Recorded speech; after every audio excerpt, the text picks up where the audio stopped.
Ang magkano nagi kasuwag usurpation? Usurpation. Oh. Si... Isa pa, Ruben Padilla, papriso na to. Sabi kaso ng Ruben Padilla nga. Ito. Kaya pa, sige pa. Bunggo pa de. Bunggo. Bunggo. Oh. So pila na lang. Matatalag 18. Hi, everybody. Welcome to the clubhouse. I've got a big surprise for you. Disney Junior's Mickey Mouse Clubhouse Plus. I can't wait to see ya. Monday mornings on Disney Channel.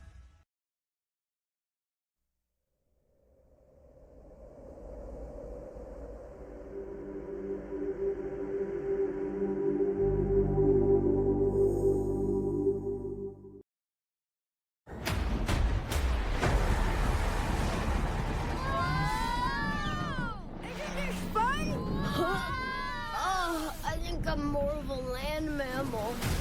Brace for impact! Whoa. If we're going into that jungle, we need to suit up for the job. Whatever this island throws at us,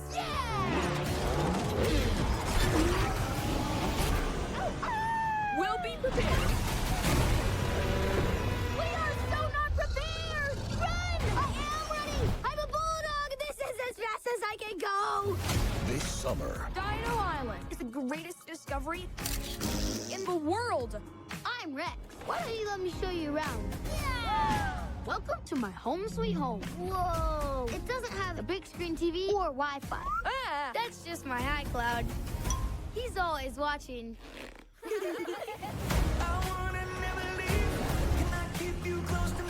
This island has the biggest diamond mine in the world. come here, beautiful.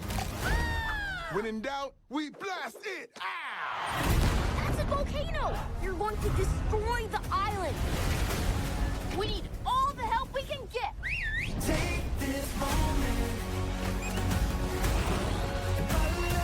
Witness a big screen event Stay cool, little doggy. of prehistoric proportions. We've got an island saved. Who's with us? What was that? It's my stomach. Those baby dinosaurs ate all my pup treats. Oh, come on! No dino's too big, no pups too small. I can do this. Paw Patrol, the Dino Movie. No fair! I want a dinosaur BFF. Best friends forever. Oh, ow, ow, ow, ow. Ah, okay, stop, never mind.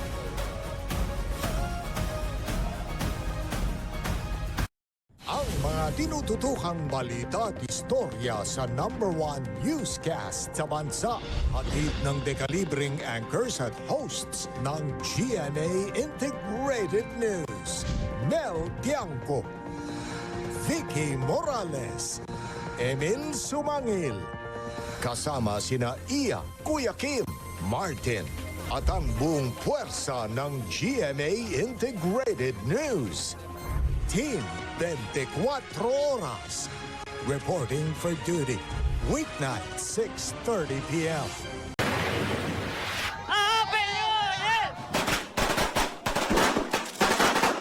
Ganyan kasaya sinalubong ng mga taga-Tondo sa Maynila ang bagong taon.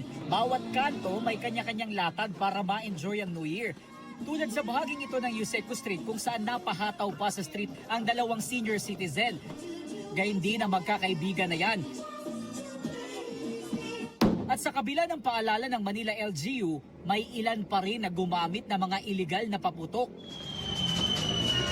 Tulad ng crying cow na yan na pinaputok sa open court ng Masangkay. Meron ding malalaking paputok na sinindihan sa iba't ibang bahagi ng kalsada ilang oras bago pa ang salubong sa bagong taon.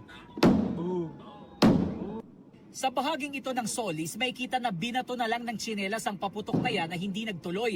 Ang resulta ng pagpapaputok, nabalot ng usok ang tondo. Bakas din sa mga kalsada ang mga naiwang mga kalat. Ang lalaking ito, sako-sakong balat ng paputok agad ang nawalis pagkatapos ng pagsalubong sa bagong taon. May ilang bahagi naman na sumunod pa rin sa paalala ng lokal na pamahalaan. Tulad sa barangay na ito kung saan namigay ng mga torotot at aginaldo sa mga bata ang ilang opisyal ng Barangay 361.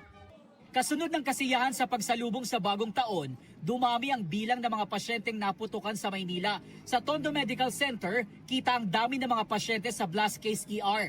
Ilan sa kanila, pawang mga bata na nasa 2 hanggang 4 na taong gulang. Ayon sa mga doktor, umakyat na sa 6 na po ang bilang ng firework-related injuries dito. Mahigit 4 na po ang nadagdag dyan mula sa datos kahapon ng umaga. Mahihigitan na nito ang bilang ng mga kaso noong nakaraang taon na nasa 6 na po lang mula December 21 hanggang January 6, 2025.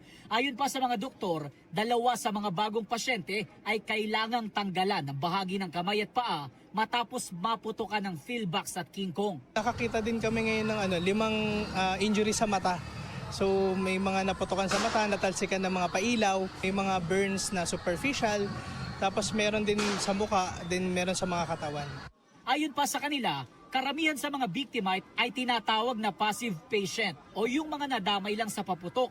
Una nang sinabi ng Tondomed na posibleng madagdagan pa ang bilang ng mga ito hanggang matapos ang unang linggo ng Enero. Jomer Apresto nagbabalita para sa GMA Integrated News.